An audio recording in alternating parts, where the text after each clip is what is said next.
बालक। कहीं हम ही तो मार्ग ना भटक गए शीघ्रता के चक्कर में। अब तो एक पग भी ना चलो जा रहे हो। जल, किसी के पास जल है क्या? कंठ तो मेरा भी सूख रहा है मौसी। भाभी, निकट ही जमुना जी है, कहूँ तो वहाँ से जल ले आओ। मैं भी जा रही हूँ भाभी, एक से भले दो। हाँ चल, शीघ्रता से आओ। हाँ।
जानकी, जानकी,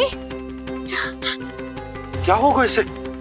देखो ना जी, अब छलिया की सूचना मिलते ही हम सब बालकों को ढूंढने चली गई और ढूंढते ढूंढते सबको बहुत प्यास लगी आई जी। तो जानकी जमुना जी की नदी से जल लेने गई और उसने जमुना जी का पानी पिया और उसकी जेदशा हो गई। बालक कहाँ है? वो ठीक तो है ना? ऊपर से सब ठीक है, पर भीतर से बहुत भयभीत है सब। जानकी तो बिल्कुल नीली पड़ गया है, लग तो है विष फैल गया है इसको पूरे तन में। मथुरा के सर्वश्रेष्ठ विदेह जी को बुलाए गए हैं उसके उपचार के लिए। जैसे ही इसने जल को मुंह से लगाया, ये गिर पड़ी। चटपटाने का अवसर भी ना मिलो। हाँ वैद्य जी, और निकटी मृत पशु भी पड़े हुए थे। हाँ, मैंने भी अस्थियां देखी थी। इसका तो यही अर्थ हो सकता है कि समस्या वहाँ के जल में ही हो। वैद्य जी, आप रोगी की नाड़ी पे ध्यान दो ना।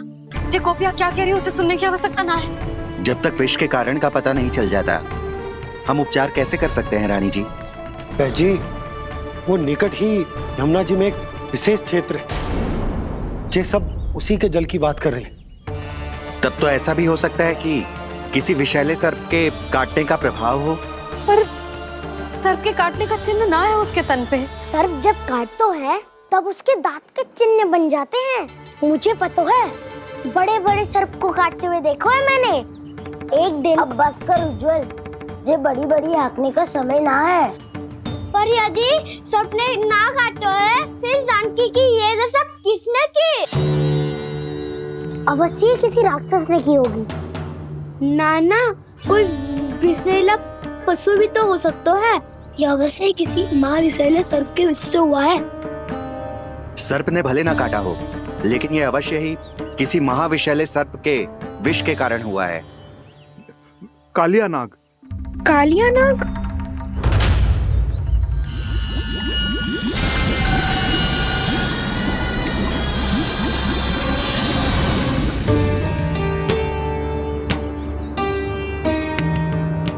संकेतों से तो ऐसा लगता है कि जानकी ने कालिया नाग के क्षेत्र के विशाल जल पी लियो है।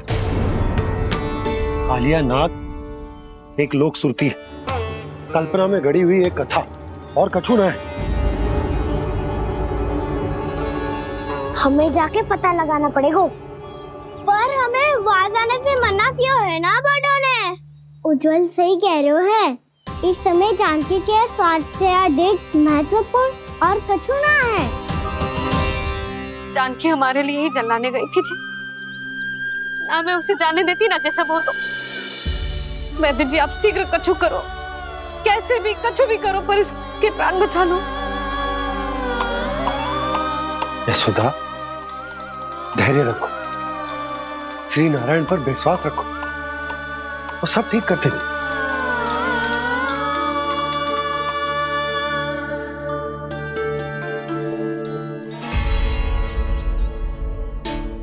विष की काट की मेरे पास जितनी जड़ी बूटी थी मैंने सब अर्क बना के पिला दी, पर इसकी दशा में अभी तक कोई सुधार नहीं दिख रहा है। यह अंतिम जड़ी बूटी है, अगर इससे भी चमत्कार नहीं हुआ तो फिर जो नारायण की इच्छा।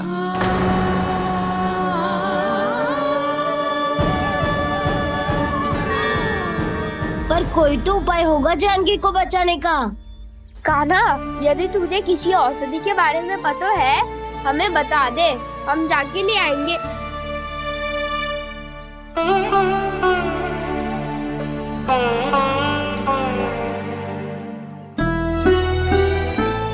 हे नारायण, हे प्रभु, मेरी जानकी के प्राण बचा ले प्रभु। या तो मैं अपने आप को कभी क्षमा न कर पाऊंगी। ये सारी मेरे ही कारण बनाई थी। उसकी रक्षा करो प्रभु, मेरी पुकार सुनो। कान्हा, तूने हमें बकासुर से बचाया था ना? और बकासुर से भी तो, और छलिया से भी तो तूने ही बचाया था ना हमें। क्या ऐसा कोई उपाय ना है जानकी को बचाने का? धनवंतरी,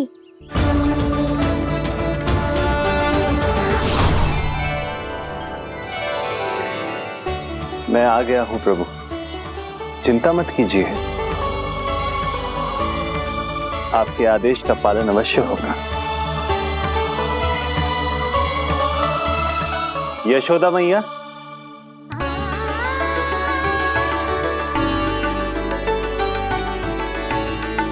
मैया आपको कोई पुकार रहा है।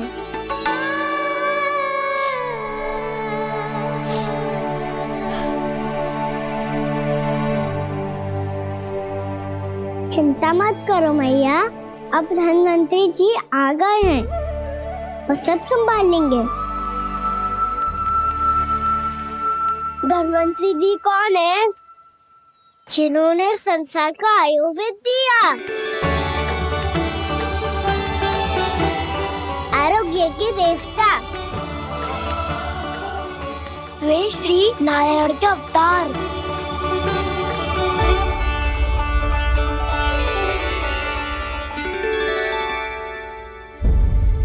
मुझे पता चला है कि आपको वेद की आवश्यकता है।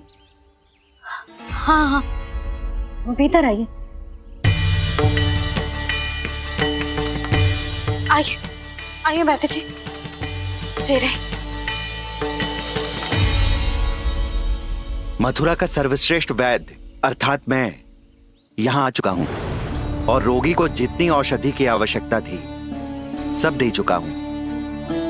निश्चित रूप से आपने विष की काट के लिए बहुत ही उत्तम अर्क तैयार किया है, इसीलिए किसी और वैद्य की आवश्यकता नहीं है। किंतु आप अकेले कितना कुछ करेंगे वैद्यराज, मुझे अपना सहायक ही बना लीजिए।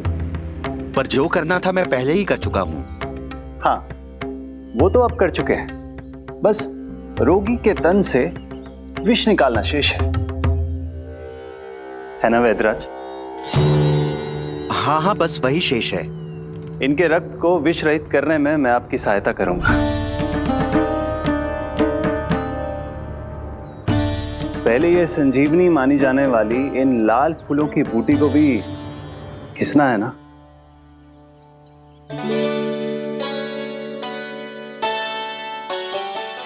हाँ हाँ, तुम सही कह रहे हो, इसे अच्छे से घिसो।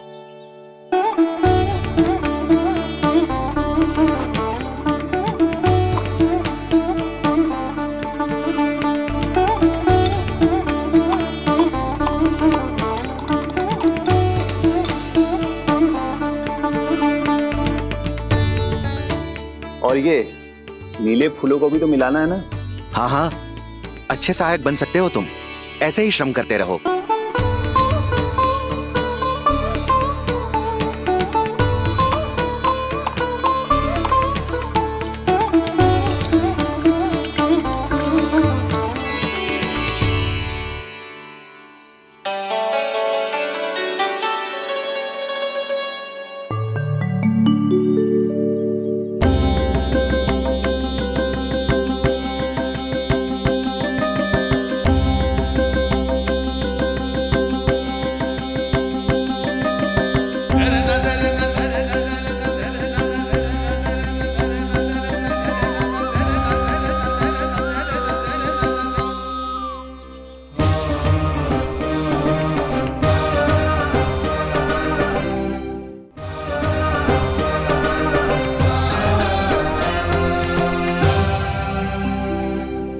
स्वस्थ तो हो जाएगी ना धन्वंतरी जी? धन्वंतरी? प्रभु, अब मैं क्या करूं? आपने तो स्वयं ही मेरी पहचान उजागर कर दी।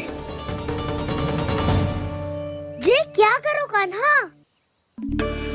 आप सब ऐसे क्यों देख रहे हो? मैया कहती है ना, सभी वेद धन्वंतरी जी का ही रूप होते हैं। वाह कृष्णा, चतुर तो हो तुम। वैसे वास्तविक धन्वंतरी मैं हूँ। मेरा अर्थ है वास्तविक वैद्य मैं हूँ। ये तो मेरा सहायक है। मुझे पूरा विश्वास है बिल्कुल ठीक हो जाएगी। वैसे ही थोड़े ना मुझे मथुरा का सर्वश्रेष्ठ वैद्य कहते हैं लोग।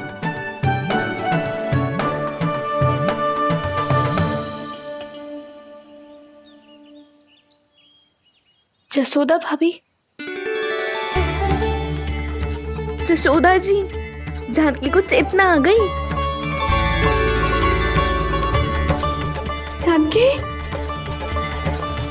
जानकी, जानकी, तू ठीक है ना? क्षमा करना भाभी, मैं आपके लिए जल ना ला पाई। बस बहुत भूख लगी है। मैं अभी कछु लाती हूँ। जानकी माखन खाओगी?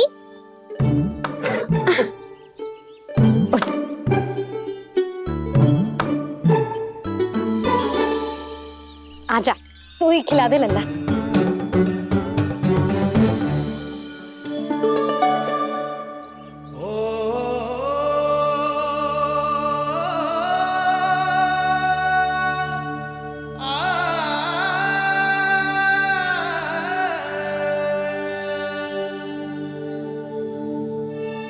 तुम सब मेरे लल्ला को माखन चोर कहती हो ना? आज देखो, अपना ही माखन जानकी को खिला रहे है।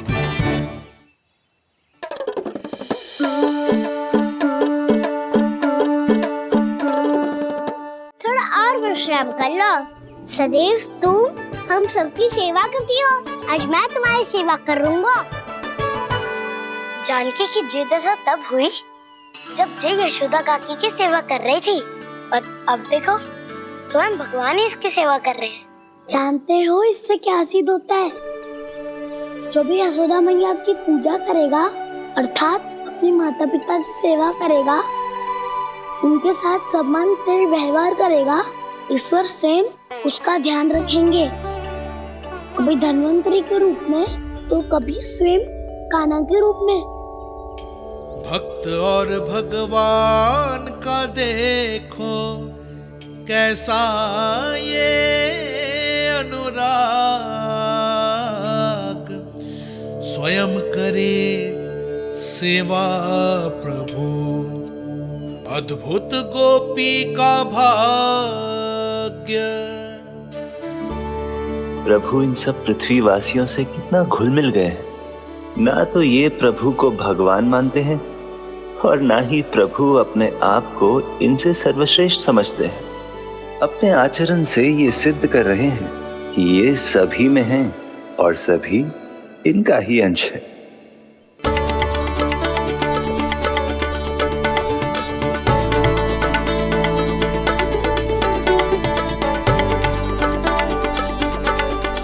प्रभु, अब मुझे जाने की आज्ञा दीजिए।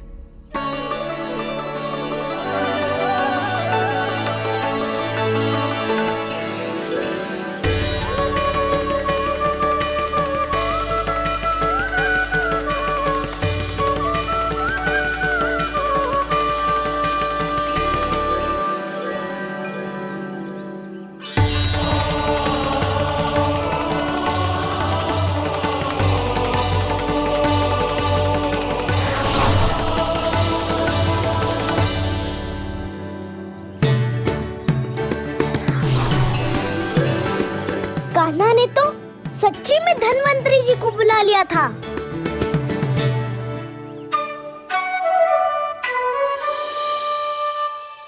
जब से कान्हा का जन्म हुआ है ना, मैं तब से देख रही हूँ, तब से हम पे कोई भी संकट आती है ना, तो अचानक से कोई अपरिचित हमारी सहायता करने आ जाते हैं और जाते समय कान्हा की आज्ञा लेके जाते हैं और कभी कभी तो इसे प्रभु बोल के जाते हैं। बाबा संभालो।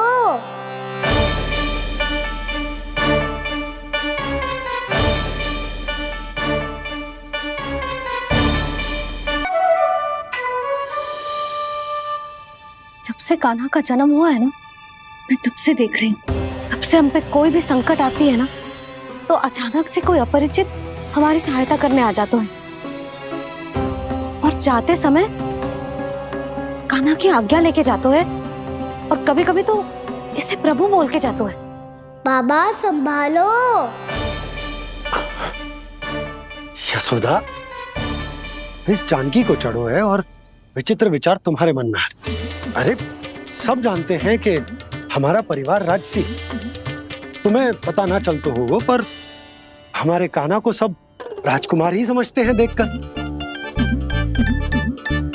इसीलिए उसे सम्मान देने के लिए सब ऐसा ही करते हैं, और कोई बात ना है।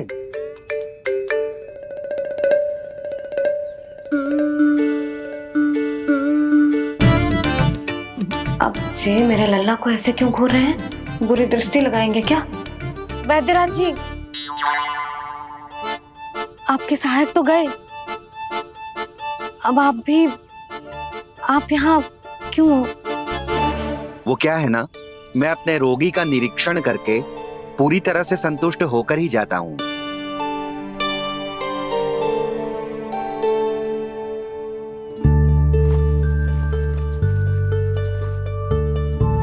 हाँ, संकेत तो अच्छे हैं, कल सुबह तक बिल्कुल ठीक हो जाएगी। धन्यवाद वैद्य जी।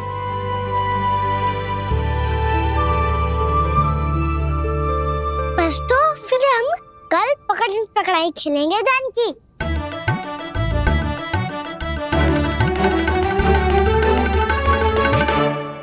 भानु, बंसी, जाकर उस क्षेत्र के चारों ओर बाड़ बनवा दो और वहां सूचना पट्ट भी लगा देना, ताकि जानकी के साथ जो हुआ है वो किसी और के साथ ना हो।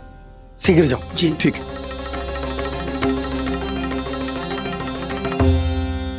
बाड़ और सूचना पट लगवाने से समस्या का समाधान नहीं होगा बाबा। निर्दोष पशु सूचना पट देखकर भी कुछ समझ नहीं पाएंगे।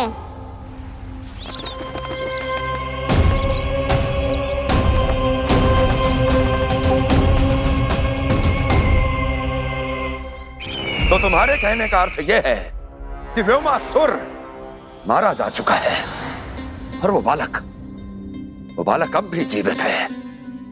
हाँ महाराज, मैंने गोप बालकों को कहते सुना था कि कृष्ण ने छलिया को मोक्ष दे दिया है, पर वृंदावन सुरक्षित नहीं है महाराज। वो एक बहुत बड़ी समस्या से जूझ रहे हैं। कैसी समस्या?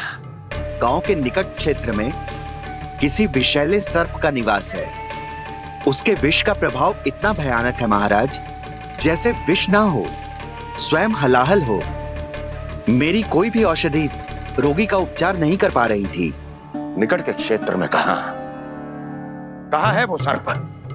गोप मानते हैं कि वो सर्प गांव के निकट यमुना नदी के जल में रहता है।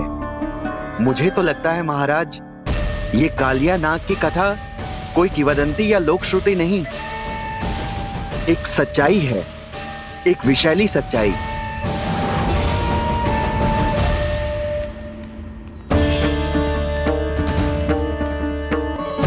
कालिया का सामना करने का समय आ गया है, पर उससे पहले मुझे बुलाना होगा उन्हें।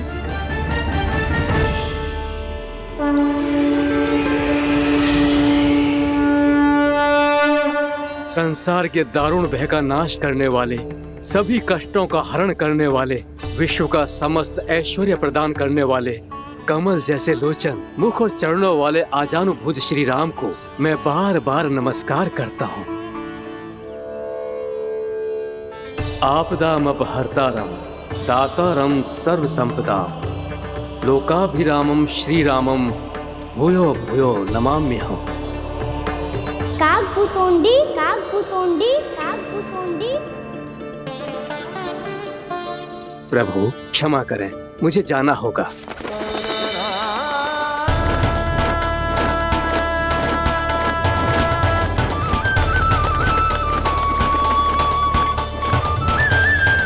प्रणाम प्रभु।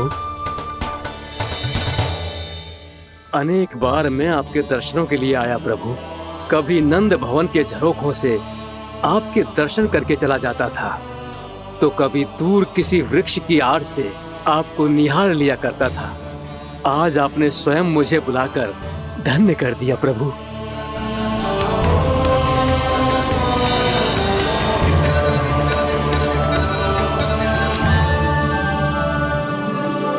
मैंने आपको यहाँ एक विशेष कारण से बुलाया है। आपके श्राप से इस कालिया नाग को मुक्त करने का समय आ गया है। ये तो बहुत ही उत्तम समाचार है प्रभु। इतने वर्ष बीत गए, मुझे आज भी स्मरण है वो दिन जब मैंने उन्हें श्राप दिया था। अपने क्रोध पर नियंत्रण खोकर बहुत बड़ी भूल कर दी थी मैंने प्रभु। बीती हुई घटनाओं पर दुखी होके कोई लाभ नहीं है। हमें भविष्य की ओर देखना होगा।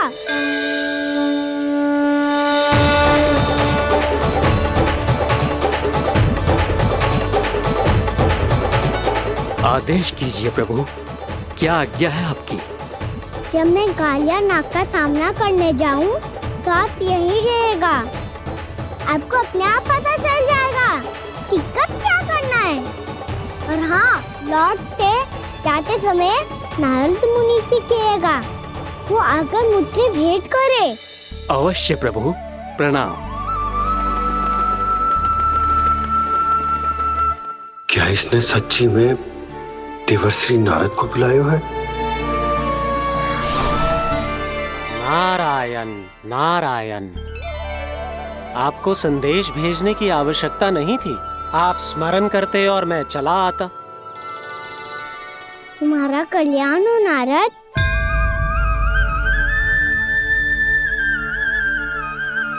मैंने तुम्हें एक विशेष कार्य के लिए बुलाया है।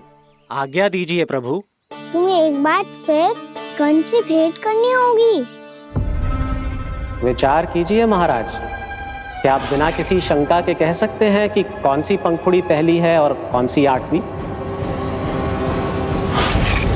उस दुष्ट से भेंट करना स्वयं कीचड़ में उतरने के समान है प्रभु। कमल पुष्प प्राप्त करना हो तो कीचड़ में उतरना पड़ता है नारद। आपका आदेश तो मैं स्वप्न में भी नहीं टाल सकता प्रभु। कंस कालिया नाग के बारे में जान गया है, पर वो उसका सामना करने का साहस नहीं कर पाएगा। मैं आतुर हूँ प्राप्ति, मूर्ख नहीं। मेरी बुद्धि फिर नहीं गई है। मैं स्वयं उस कालिया जैसे महाविषैले सर्प के सामने खड़ा हो जाऊं और अपने ही काल को आमंत्रित कर लूं। तो फिर अपने लाभ के लिए उसका प्रयोग करने का कोई और उपाय सोचिए स्वामी।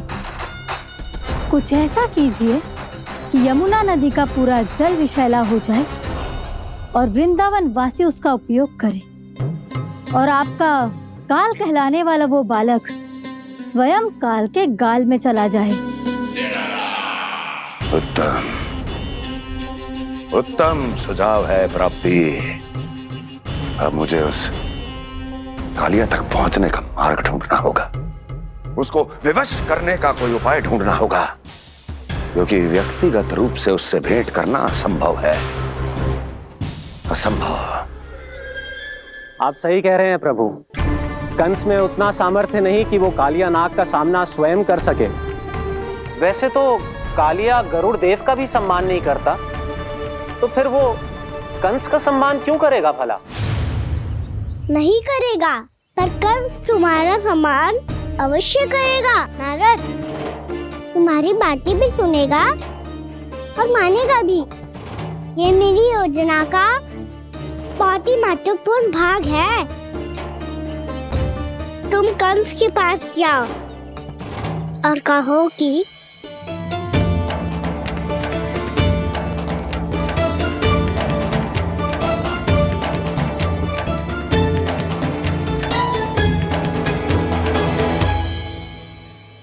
संतान अपने माता पिता को तीर्थ का सौभाग्य दिलाती, पर मेरा लल्ला कितना महान कि उसने हमारे घर को ही तीर्थ बना दिया। ऐसा तीर्थ जहां मेरी आंखों के सामने भक्त और भगवान का मिलन हो रहा है। जो आज्ञा प्रभु।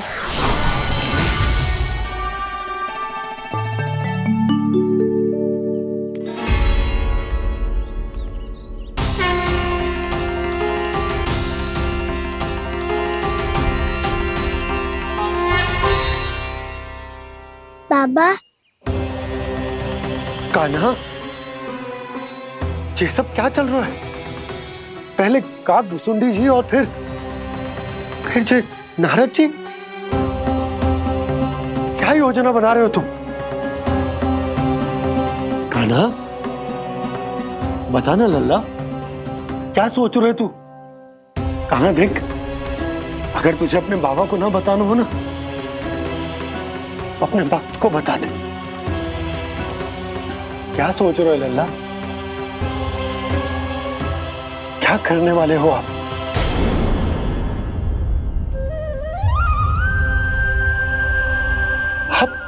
आप इतने दुखी क्यों हो? कान्हा, कान्हा, क्या होगा? क्योंकि मुझे आभास हो गया है बाबा, समय आने वाला है। कौन सा समय आने वाला है लल्ला? शीघ्र ही सब कुछ बदलने वाला है। भैया को मेरा सत्य पता चल जाएगा बाबा।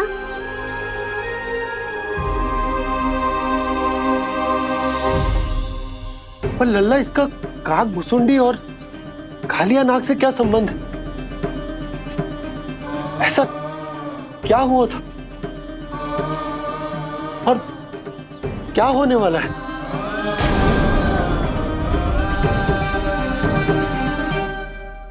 जो होने वाला है बाबा, उसका संबंध उससे है जो सैकड़ों वर्ष पहले हुआ था। महर्षि भृगु के एक वंशज थे, वेद शिरा मुनि, जो विंध्याचल की पहाड़ियों में साधना कर रहे थे। तभी वहाँ अश्वशिरा नाम के एक दूसरे मुनि आमंत्रण के बिना ही आ गए। कितना सुंदर और शांतिपूर्ण आश्रम है। यहाँ प्रभु की साधना करने में बहुत आनंद आएगा। शीघ्र ही अश्वशिरा मुनि उपस्थिति के कारण होने वाले व्यवधान से बाध्य होकर वेद शिरा मुनि ने अपनी आंखें खोली। कौन हो तुम और यहाँ क्या कर रहे हो? आपके आश्रम में बहुत शांति है मुनिवर। साधना करने के लिए बहुत ही उत्तम स्थान है ये।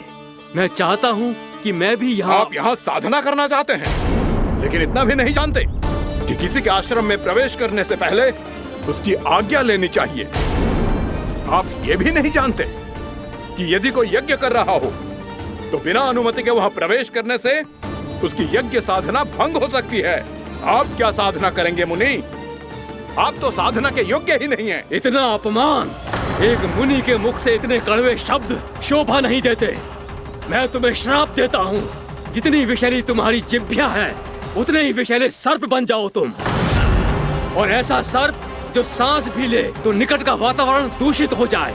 तुम्हारे इस दुस्साहस के लिए मैं तुम्हें श्राप देता हूँ कि तुम अभी इसी क्षण कौवा बन जाओ, और ऐसा कौवा जो कांव कांव करके अनर्गल प्रलाप करता रहे।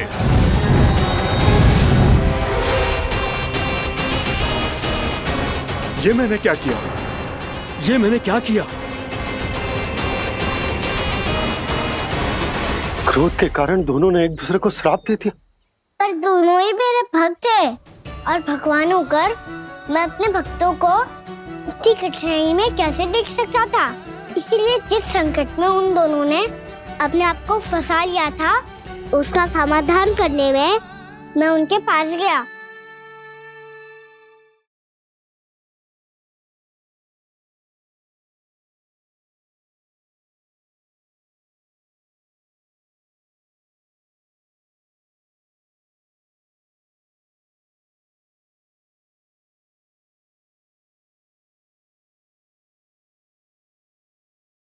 तंग करे मैया को खिजाए, खेले रूठे मन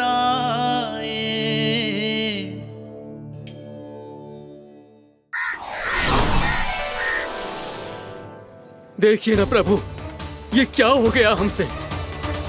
हमारी रक्षा कीजिए प्रभु, मार्ग दिखाइए हमें। क्रोध पर नियंत्रण ना होने के कारण आप दोनों ने एक दूसरे को बहुत ही भीषण संकट में डाल दिया है। आप दोनों ही तपस्वी, तप के बल से दिए गए आपके श्राप को लौटाना भी संभव नहीं है। प्रभु कोई तो उपाय होगा, हम आपके शरण में हैं प्रभु। अपराध तो हमसे हुआ है प्रभु, पर अब आपसे ही आशा है। कुछ ऐसा कीजिए भक्त वत्सल, जिससे हम दोनों के श्राप का प्रभाव कुछ कम हो जाए। आप दोनों ही मेरे भक्त हैं, इसलिए आपकी पीड़ा का निवारण करने का एक उपाय है मेरे पास।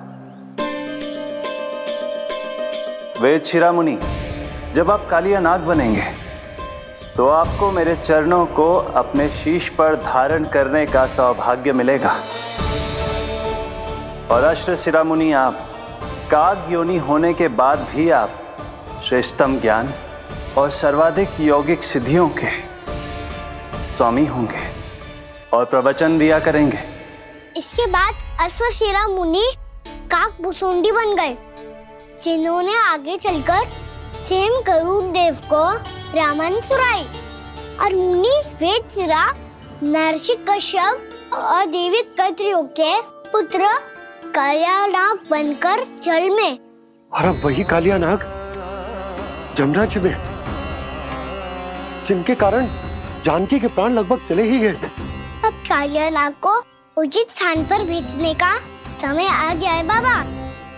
पर ये तो अच्छी बात है कान, वेदशिरा मुनि को दिया हुआ तुम्हारा वचन भी पूरा हो जाएगा, जमुना जी की शुद्धि भी हो जाएगी।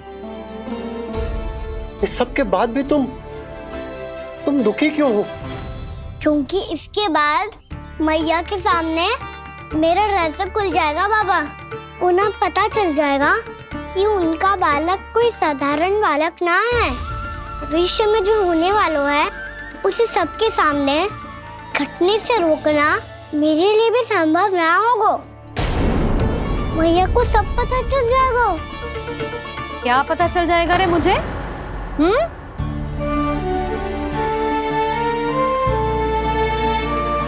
यही कि सबसे अधिक प्रेम मैं आपसे ही करता हूँ। अब बस भी कर, चलो भोजन के लिए बुलाने आई थी तुम दोनों को। भूखा थोड़े ना रहने दूंगी अपने लल्ला को, मेरा लल्ला दुर्बल हो जाएगा ना। आप खिलाओगे तो ही खाऊंगा। हाँ ठीक है, मैं ही खिलाऊंगी। अब चल, आओ जी चल।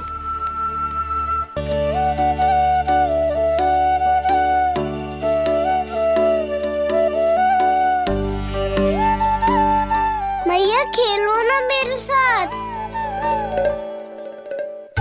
मैया सुनो ना, मेरी बात ना मानोगी? अभी बहुत कार्य पड़े लल्ला, देख जानकी को औषधि भी देने जानो है ना। औषधि मैं दे दूंगा, फिर तो खेलोगी ना आप मेरे साथ। पिछले कुछ दिनों से अपनी मैया का अधिक से अधिक प्रेम पाने का प्रयास करो है कान्हा। इसका तो एक ही अर्थ हो सकता कि कछु बहुत बड़ो होने वालों है। कान्हा रुक जा लल्ला। कान्हा क्यों तंग कर रहा है? मैया को पहन लेना। कान्हा, कान्हा, ये क्या करो तूने?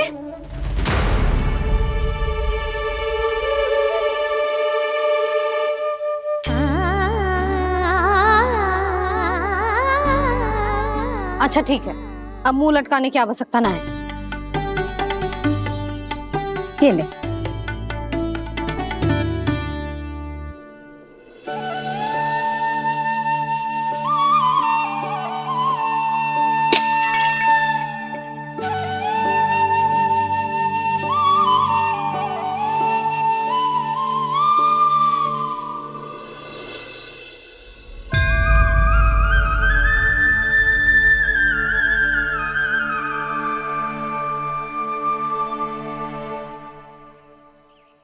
तंग करे मैया को खिजाए, खेले रूठे मनाए,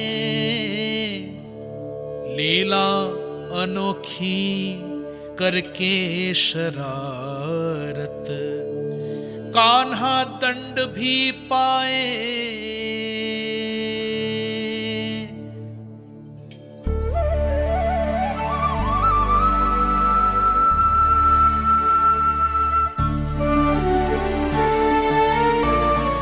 रूठना मनाना, खेलना खिलाना, पहले शरारत करके क्रोध दिलाना और फिर क्षमा मांग लेना, ये सब जानबूझकर कर रहे है कन। जैसे जीवन भर के लिए अपनी मैया की ममता को अपने हृदय में समेट कर रखना चाहते हो। कैसे कैसे करूं उस कालिया से मित्रता, कैसे करूं उसका उपयोग?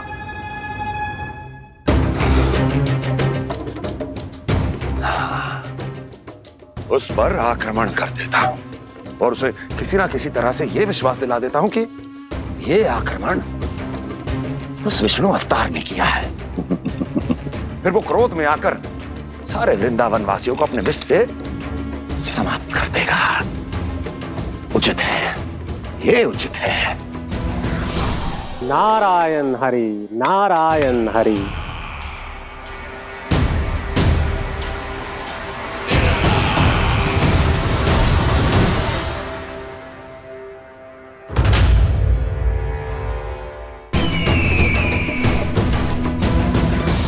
नारायण हरि, नारायण हरि।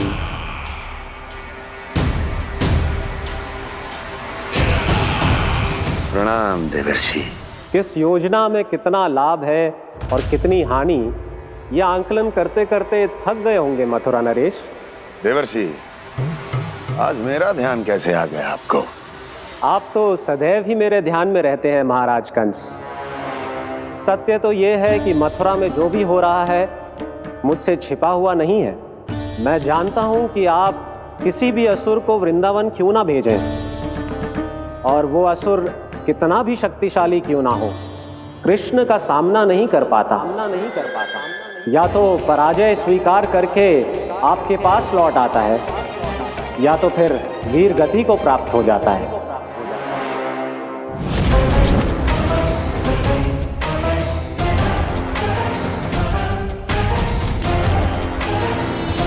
वाह, मुझे मेरी असफलताएं स्मरण कराने आए हैं, मेरे घाव को खुरेदने आए हैं, उन पे नमक छिड़कने आए हैं। मित्र को शत्रु समझने की भूल मत कीजिए महाराज कंस। मैं तो आपकी सहायता करने आया हूं। हाँ, और मेरी सहायता। कृष्ण विष्णु अवतार है, आप विष्णु के भक्त हैं।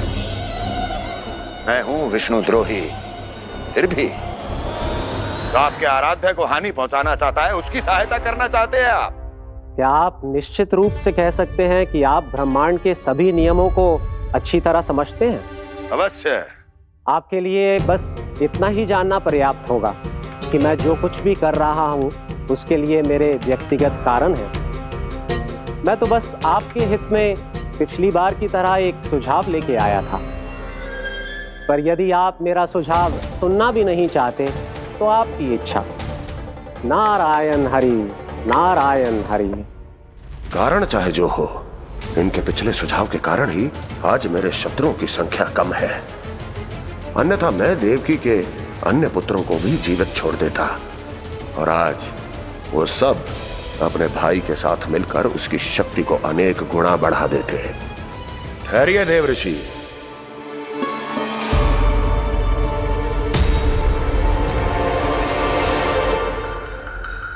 बताइए क्या सुझाव है आपके पास? मेरे सुझाव का नाम है कालिया नाग।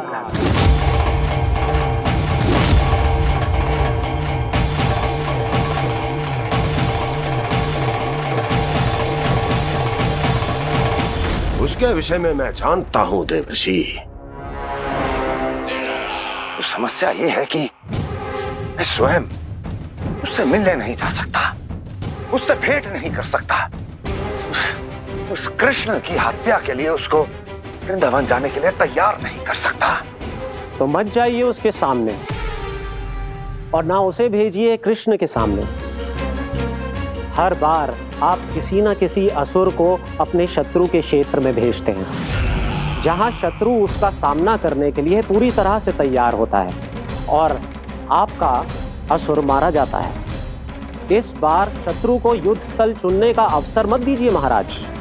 इस बार योजना का जाल ऐसे बुनिए कि कृष्ण स्वयं उसके पास जाने के लिए विवश हो जाए।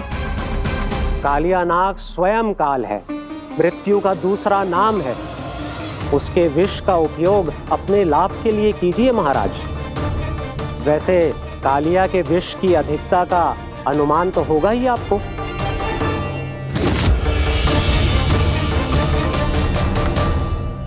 एक बार जो उसके क्षेत्र में पहुंच गया, फिर उसके विष से बचना असंभव है।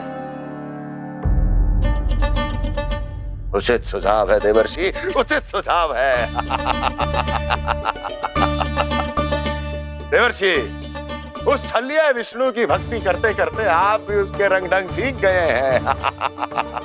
उचित है, उचित है।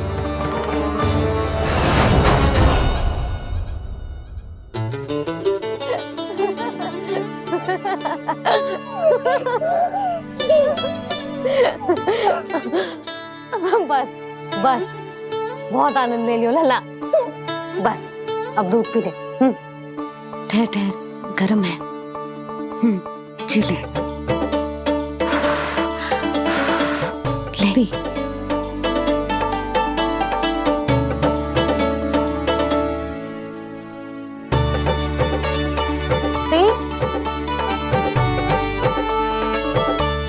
मैं ना होती तो ना जाने क्या होता तेरा। अपने आप दूध भी ना पी सकते है, भावला कहीं का। आपकी इस प्रेम के लिए तो मैं धरती पे आया हूँ मैया। मैं भी यही सोच रहा हूँ यशोदा कि तुम ना होती तो मेरा क्या होता। इसी बात पे थोड़ा दूध और कजू खाने को दे दो। अरे मैं तो भूल ही गई। तनिक ठहर जाओ जी, जे दूध पी लेना तो आपके लिए भी कछु ले आती हूँ।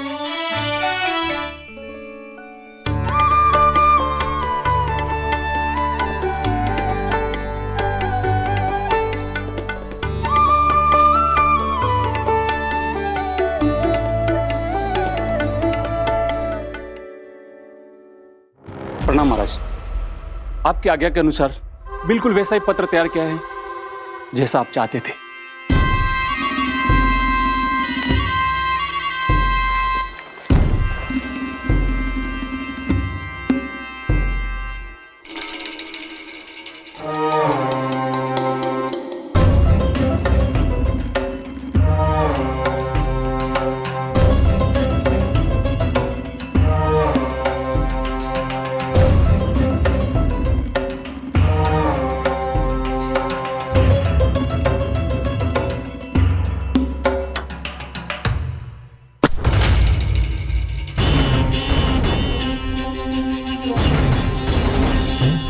कृष्ण जन्म से लेकर आज तक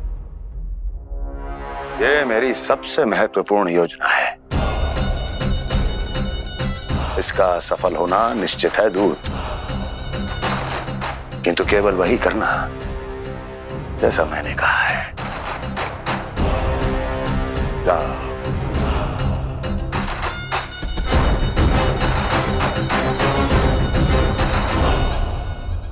कान्हा,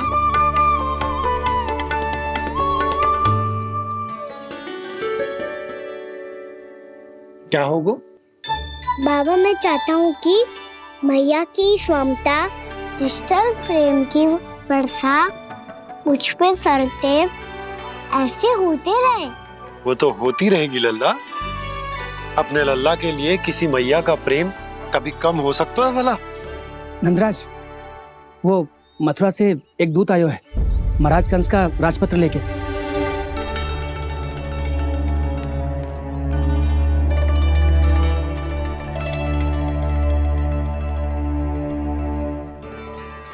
कान्हा अब क्या करने वाला है? तेरे बाबा कहाँ गए? हाँ? कंस मामा का खेल आरंभ हो गया है, पर मैया वो सब सुनेगी तो व्यर्थी चिंतित हो जाएगी। बस थोड़ा बाहर गया मैया, कछु खाइए से। बाहर इस समय? मैया क्या होगा? मैया देखो ना, पीठ पे कछु हो रहा है। मेरा हाथ ना पहुंचो, आप करो ना। यहाँ? क्षमा करना मैया, पर अभी बाबा को ही संभालने दो ये सब। कहिए, क्या संदेश लाए हैं आप? नहीं नंदराज, नहीं। महाराज कंस का आदेश है कि ये संदेश सभी गांव वालों के साथ ही पढ़ा जाए। ठीक है, मैं गांव वालों के सामने पढ़ दूंगा, पर मुझे तो दीजिए पढ़ने के लिए। महाराज की आज्ञा का पालन करना आपके लिए भी आवश्यक है नंदराज। सभी गांव वासियों की सभा बुलाइए। बंसी, सभी गांव वालों की सभा बुलाओ। राजपत्र में ऐसा क्या संदेश भेजो है कंस ने? अब मेरे पत्र को पढ़कर सब भौचक्के रह जाएंगे। और वो कृष्ण, उस कृष्ण के पांव के नीचे से तो भूमि खिसक जाएगी, आकाश फट पड़ेगा, बिजलियां गिर जाएंगी। प्राप्ति, ओ प्राप्ति, कंस का पत्र स्वयं को बहुत अधिक शक्तिशाली समझता है ना वो। अब देखता हूं कैसे वो इस महासंकट का सामना करता है। वो कृष्ण, वो अपनी मृत्यु स्वयं चुनेगा या मृत्यु की वेदी पर चढ़ा देगा। प्रिय वृंदावन वासियों को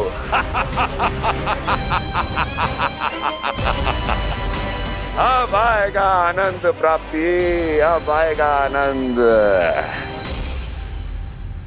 सबको इकट्ठा करवा के ही पढ़वाएगो। अवश्य ही कोई विशेष संदेश दिया होगा कंस ने। मैं भी यही सोच रही हूँ सुलक्षणा जीजी, कछु ना कछु तो विशेष है, पर जे हो क्या सकता है? हाँ, बात तो सही है। ऐसा क्या हो सकता है? सभी गांव वासियों के सामने कहा था, कछु तो विशेष अवश्य लग रहा है। बाहर तक कोलाहल क्यों हो रहा है? मैया, मैया, अब क्या होगा?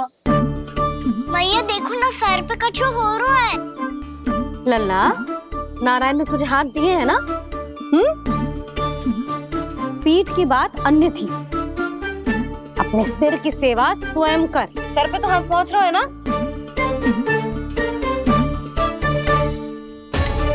मैया सुनो ना, मैया देखो ना, तीव्र कर, कछु हो रहा है। मैया देखो ना, तीव्र कछु हो रहा है।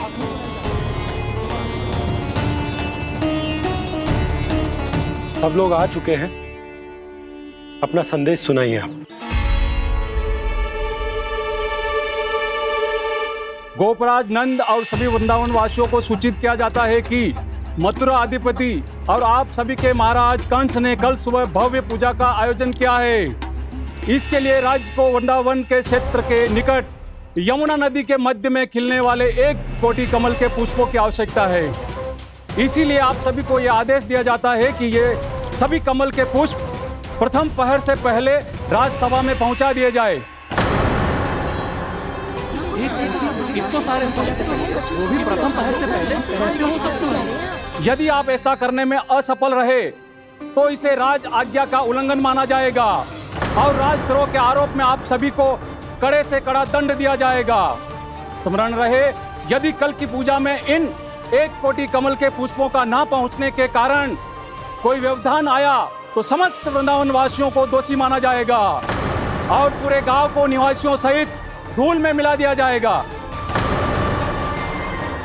कल प्रथम पहर तक का ही समय है आप सबके पास।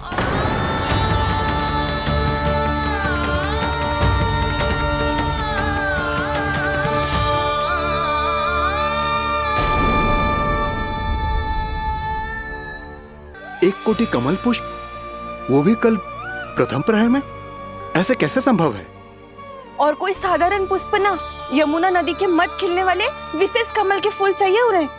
लेकिन यमुना नदी में तो कालिया नाग ने विष घोल के रखा है, तो फिर कैसे हो पाएगा? यह संभव है। हमारी मृत्यु का संदेश भेजा राजा कंस ने। सदैव की भांति इस समस्या पर भी गांव के बड़े ही विचार करेंगे। बालकों का यहाँ होना उचित ना है।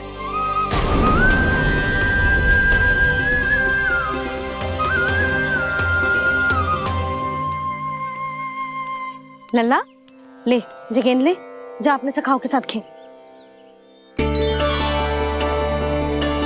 सुबह उज्जवल, मधुमंगल वसंता, देखो भैया ने क्या दिया है। चलो खेलें, बहुत आनंद आएगा आज।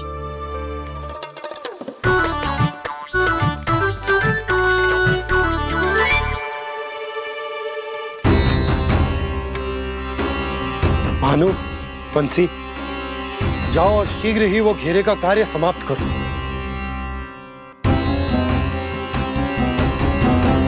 पर कछु ना कछु तो करना पड़ेगा ना। पर हम कर ही क्या सकते हैं? पुष्प लाने को और कोई उपाय है भी तो ना। मैं चला जाऊंगा जमुना जी में। वैसे भी मेरे जीवन के कितने दिन शेष बचे हैं।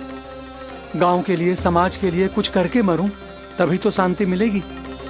ना काका, यदि आप उस विषैले जल में छलांग लगा भी दोगे, किंतु 1 कोटि कमल पुष्प एकत्रित कर पाना आपके लिए संभव ना है। इससे अच्छा है कि मैं चला जाऊं। यदि मैं मर भी गया तो मेरे पीछे रोने वाला कोई ना है। किसी को कहीं जाने की आवश्यकता ना है। गोप नरेश होने के नाते ये मेरा कर्तव्य है कि मैं आप सबकी रक्षा करूं। नंदराज, आपको जाना है तो जाओ। हरिया, काका, भैया सब चले जाओ। लेकिन आपको पता है वहाँ का जल कितना विषैला है। आप लोग एक क्षण भी जीवित नहीं रह पाओगे। फिर कैसे इकट्ठा करेंगे 1 कोटि कमल पुष्प? आप बात तो सही कह रही हैं शांति। उस दुष्ट कंस ने ऐसी मांग रख के हम सबको फंसा दिया। हम में से कोई भी क्यों ना चला जाए और इस संकट का समाधान ना निकले को। कान्हा, बताना कौन सा खेल खेलें? गेंद पकड़ खेलते हैं। पर एक बात सुन लो सब, कोई भी तीव्र गति से ना फेंकेगा गेंद को। भैया ने फ्रेम बनाई है मेरे लिए। सब तैयार हो? हाँ।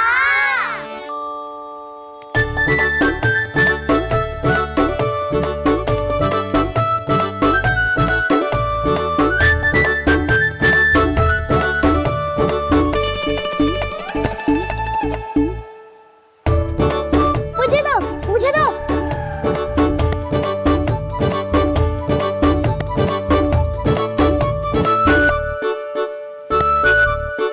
मुझे दो, मुझे दो।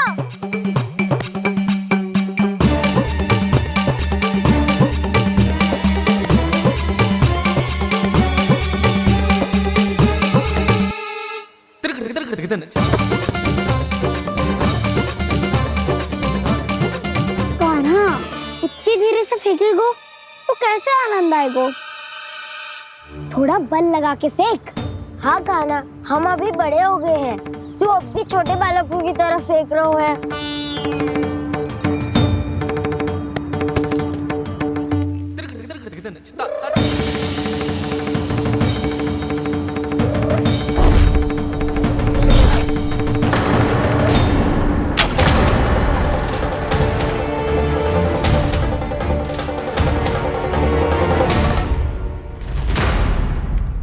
दीदी जी क्या करो कान्हा?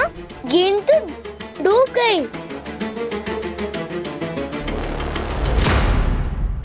अच्छा, तो ये सब इसकी योजना का भाग था ताकि ये कालिया का सामना कर पाए।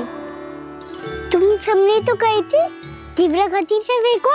देखो फिकवा दी ना मेरी गेम। मुझसे नदी में। अब मुझे जाके लानी पड़ेगी। रुक जा कान्हा, रुक जा कान्हा। जी क्या बोल रहे थे कान्हा? इसमें तो बहुत संकट है। कोई भी संकट मेरी मैया का उपहार खोने से बड़ा ना है। बहुत प्रेम से बना के उन्होंने दी थी।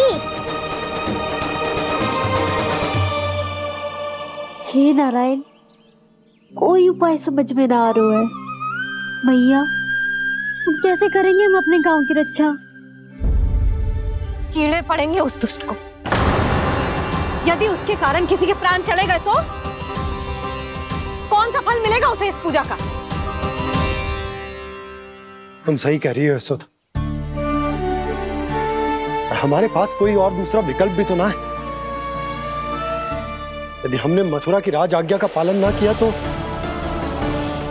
इसका दुष्परिणाम पूरे गांव को भुगतना पड़ेगा।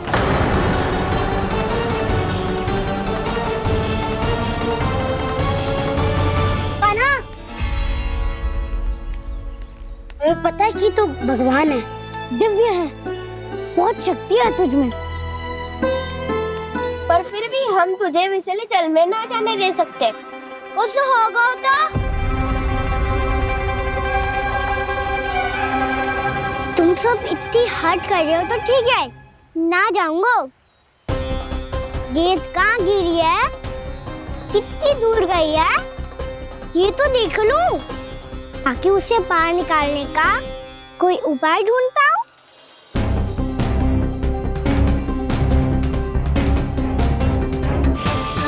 हाँ।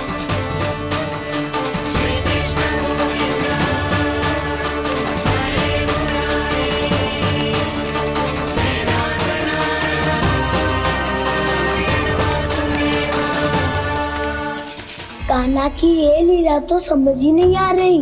पहले इसने देवर्षि नारद को मथुरा जाकर कंस को भड़काने के लिए कहा, फिर स्वयं ही दुखी भी हो गया कि अब इसका रहस्य सबके सामने खुल जाएगा। और अभी स्वयं ही तो इसने कहा था कि गेंद बहुत महत्वपूर्ण है, फिर स्वयं ही उसे नदी के विषैले जल में फेंक दिया।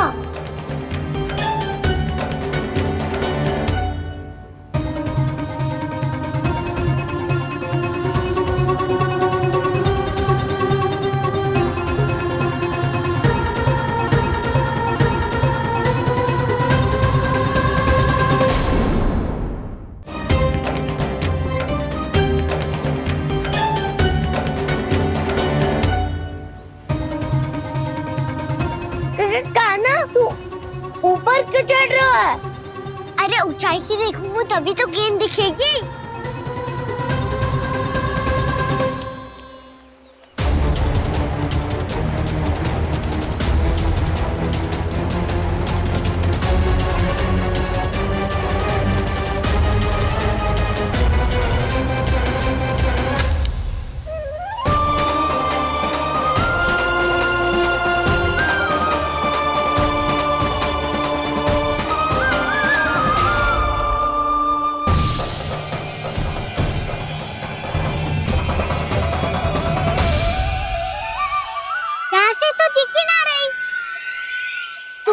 वहीं से फेंकी थी ना? ना, वहाँ से फेंकी थी। कहाँ से? नहीं कहना वहाँ से। समझ ना आ रहा, ठीक बताना कहाँ से फेंकी थी?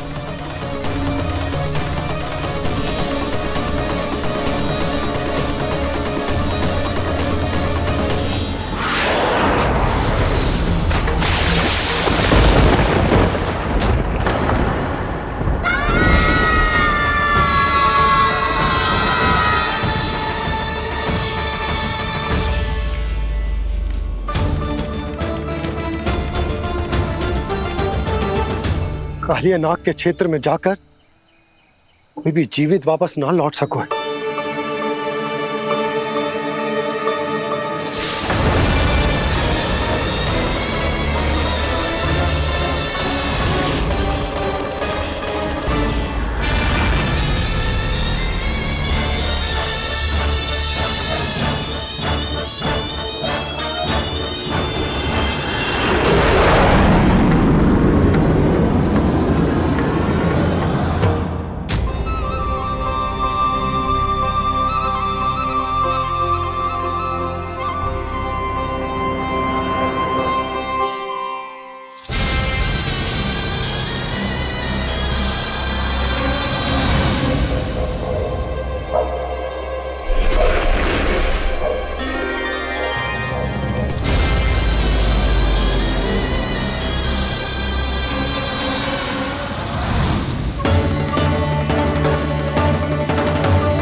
कालिया नाग तो उसे देखते ही निकल जाएगा।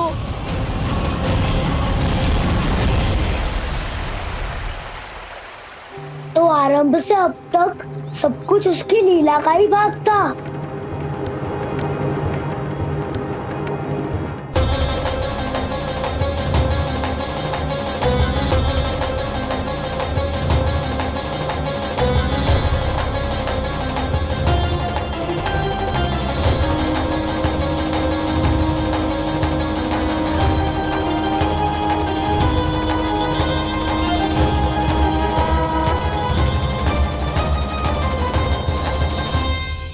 इतना सुंदर रूप, मन मोहने वाली मुस्कान, अद्भुत तेज और भगवान जैसी दिव्यता। कौन हो तुम? हाँ, तुम्हें देखकर तो हम सब सम्मोहित ही हो गए।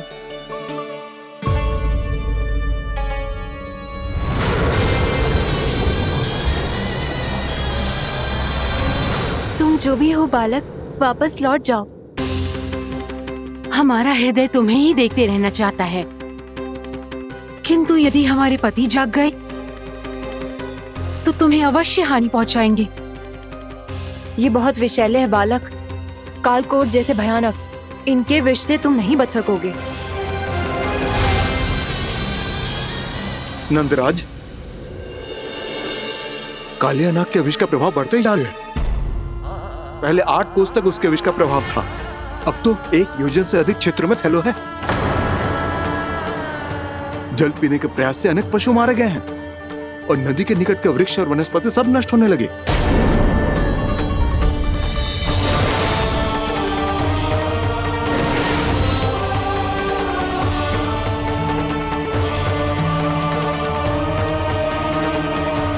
इनके विष की तीव्रता इतनी अधिक है बालक कि इनके संपर्क में आने वाले को तड़पने का भी अवसर नहीं मिलता। इनके विष की अग्नि क्षण भर से भी कम समय में प्राणवायु को जलाकर राख कर देती है।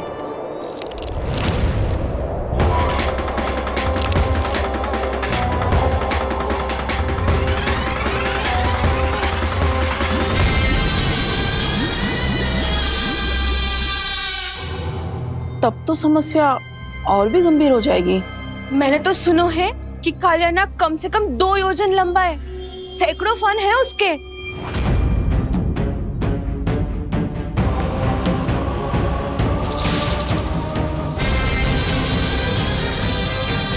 इसका अर्थ तो ये है कि हम दोनों ओर से फंस गए। एक और कंस को 1 कोटि कमल पुष्प देने जो कि कालिया नाग के क्षेत्र में पड़ते हैं, और दूसरी ओर उस कालिया नाग का विष यमुना जी के क्षेत्र में बढ़ता ही जा रहा। इसके कारण हम ही नहीं, निर्दोष पशु पक्षी भी संकट में। इन दोनों समस्याओं का एक ही समाधान है, उस कालिया नाग का सामना करना। और ये ना समझ आ रहा कि हम ये करेंगे कैसे, क्योंकि ये बात साधारण मनुष्य के बस की ना है। हमारे लिए ये असंभव है।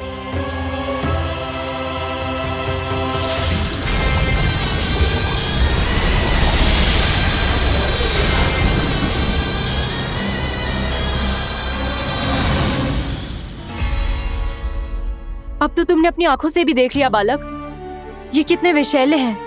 नींद में भी विष उगलते हैं।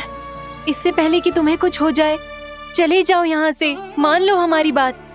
आप सब मुझे जानती भी नहीं और फिर भी मेरी इतनी चिंता कर रही हैं आप। माँ की ममता भेदभाव नहीं जानती। तुम भी किसी के पुत्र हो और हम सब भी माँ हैं। एक माँ को हर बालक में अपनी ही संतान दिखाई देती है, इसलिए हम तुमसे विनती करते हैं, वापस चले जाओ, बचा लो अपने प्राण। मेरी चिंता मत कीजिए, मुझे कुछ नहीं होगा। होगा, अनर्थ होगा यदि ये उठ गए तो।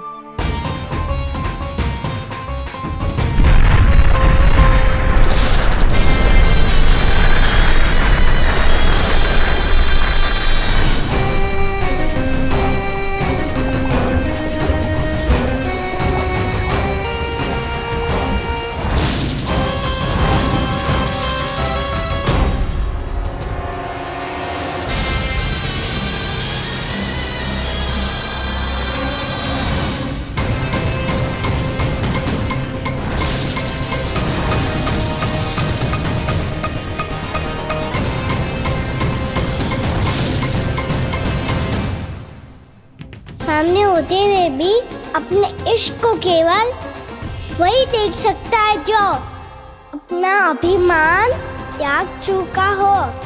पर पूर्व जन्म में मेरा भक्त होने के नाते मेरा सत्य स्वरूप देख पाने में मुझे इसकी सहायता करनी चाहिए।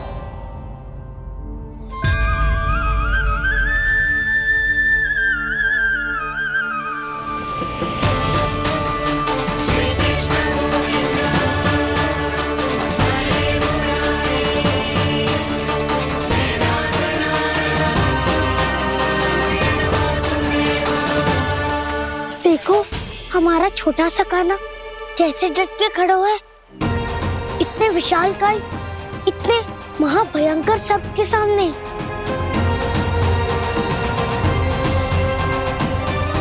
ये कोई भगवान नहीं है जो इसके सामने हाथ जोड़ रही हो तुम सब।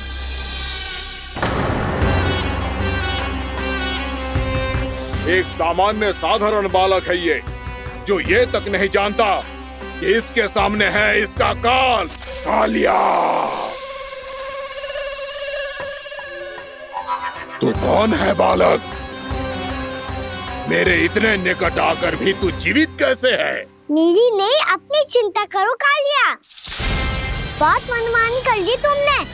अब बस मैं तुम्हें रोकना हूँ। अब बस मैं तुम्हें रोकना हूँ।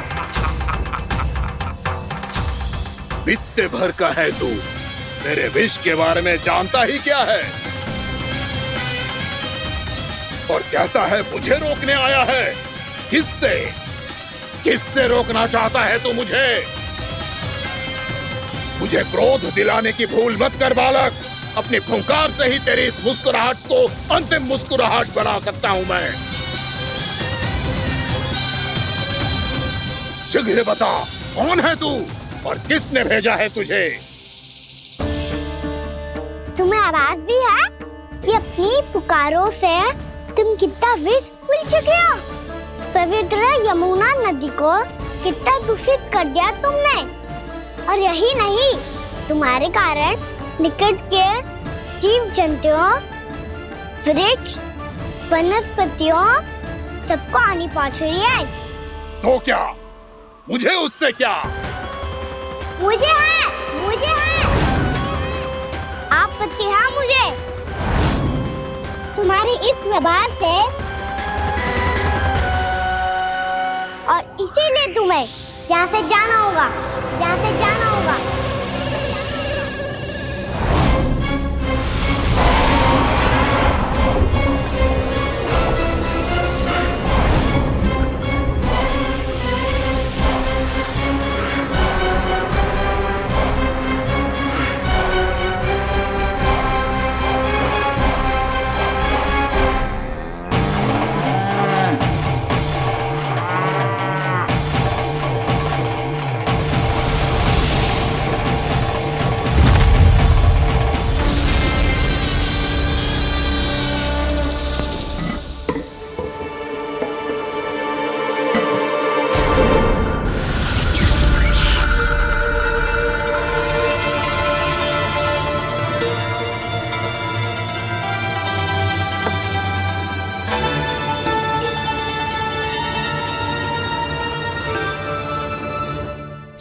मुझे आदेश देने का साहस भी कैसे किया तूने? इस क्षेत्र को मैंने अपना राज्य बनाया है, मेरा परिवार रहता है यहाँ, और तू मुझे यहाँ से जाने के लिए कह रहा है? हाँ, क्योंकि तुम्हारे यहाँ रहने के कारण अन्य जीवों को हानि हो रही है, और मैं ऐसा नहीं होने दे सकता। मैं तो बस वही कर रहा हूँ जो एक सर्प का स्वभाव है। विष फैलाना स्वाभाविक है मेरे लिए, इसलिए मुझे चुनौती मत दे बालक। चुनौती तो मैं दे चुका हूँ कालिया। अब तो बस तुम्हें स्वीकार करनी है।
अपनी भूल को पहचानो कालिया।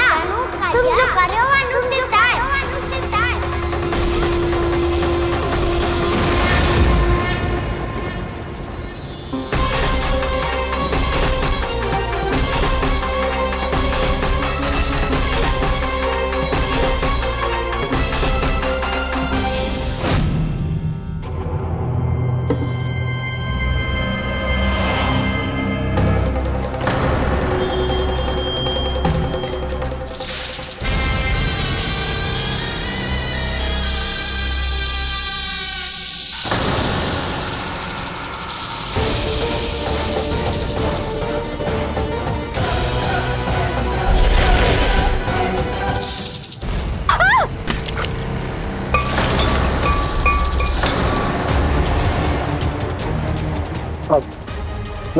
मैं आता हूँ।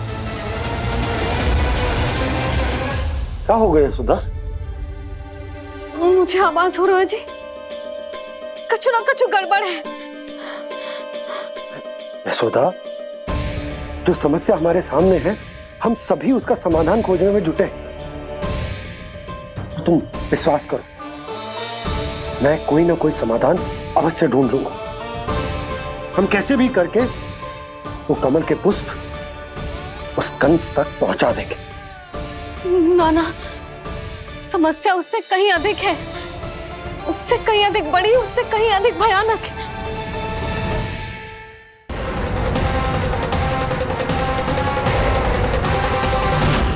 इसकी ये बूंद से ही सबके प्राण चले जाते हैं।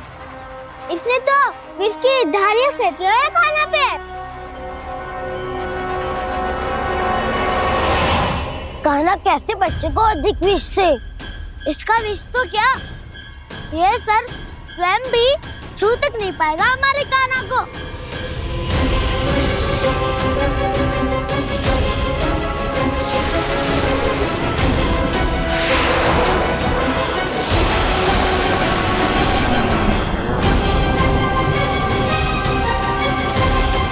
तुम्हारे सखा को, मेरे भाई को कोई हानि नहीं पहुंचा पाएगा। ये कान्हा का सत्य चाहे जो हो बलराम, पर अभी तो जो एक बालक ही है ना। देखो कैसे विष के कारण स्थिर हो गया है।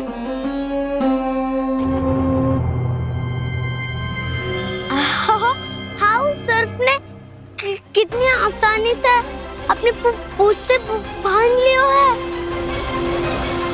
मुझे यहाँ से भगाना चाहता था ना तू? अब मैं तुझे दिखाऊंगा अपना सामर्थ्य। ये मूर्ख किसे बांधना चाहता है अपनी पूंछ में? उन्हें जिनका विस्तार सारे ब्रह्मांड में है, या उन्हें जो स्वयं अनंत है? पर देवराज, प्रभु ऐसा करने ही क्यों दे रहे हैं कालिया को? आप सब भूल रहे हैं देवगण, कालिया पूर्व जन्म में प्रभु का बहुत बड़ा भक्त था। उसी भक्ति का फल मिल रहा है अब इसे। वैसे भी भक्तों के मन का भाव सबल हो तो भगवान तो सहज ही बंध जाते हैं।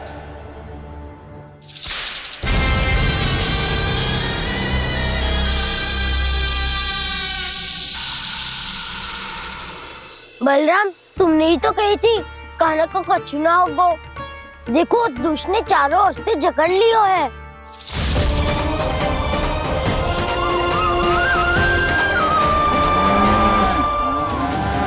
ये क्या कह रही हो तुम? सुधा जी, क्या हुआ? घबरा क्यों रही हो आप? सुलक्षणा, मुझे आभास हो रहा है कुछ बहुत बड़ी अनहोनी हो गई है। नंदराज, नंदराज, नंदराज!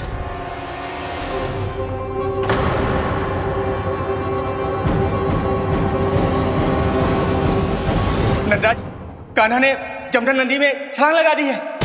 कान्हा ने जमदग्नि नदी में छलांग लगा दी है। कान्हा ने जमदग्नि नदी में छलांग लगा दी है। कान्हा जमुना में कूद गया है। मुझे लगा था आज कछु गड़बड़ होने वाली है। मुझे आज कान्हा को ना जाने देना चाहिए था।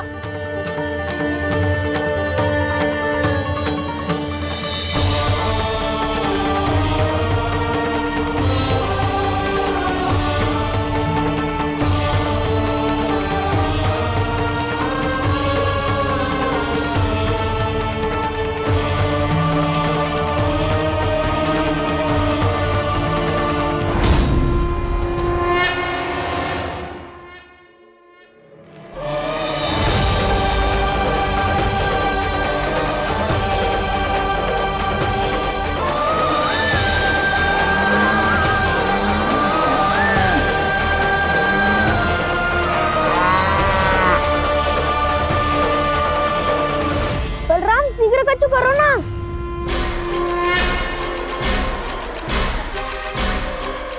कुछ भी करो पर कान्हा को बचाओ। नाग बहुत भयंकर है, कान्हा अकेले ना संभाल पाएगा इसे।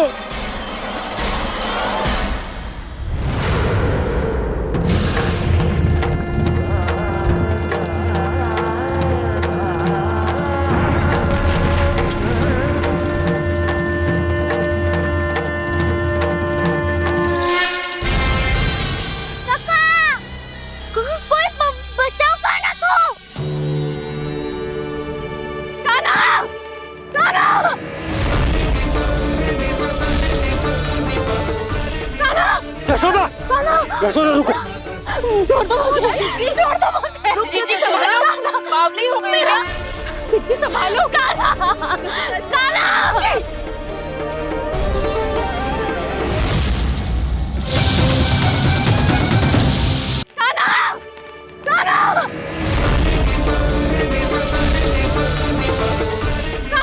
यशोदा, यशोदा रुको। छोड़ दो मुझे, छोड़ दो मुझे। जीजी संभालो, बावली हो गई क्या? जीजी संभालो। देखो अब कैसे तुम्हारे अस्थियों को तोड़कर छोटे छोटे टुकड़ों में बदल दूंगा मैं।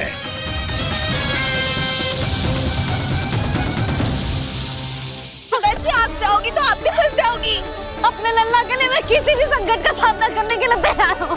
छोड़ो ना यशोदा, हमें कोई और उपाय खोजना पड़ेगा। कोई और उपाय? आप देख ना रही मेरा कान्हा किस दशा में है। कान्हा मैया के वश में नहीं है, नहीं तो ये अपने लल्ला के लिए साक्षात काल का भी सामना कर ले। ये तो केवल कालिया नाग है। हे नागराज, आप मेरे प्राण ले लो पर कान्हा को छोड़ दो। ना नागराज, आप मेरे प्राण ले लो, मैं विरोध भी ना करूंगी। ना नागराज, आप मुझे मार दो पर मेरे कान्हा को छोड़ दो।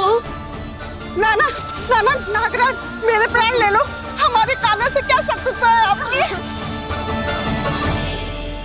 प्रभु के लिए जो प्रेम यशोदा मैया के हृदय में है, वही इन सभी गोपियों के हृदय में भी है।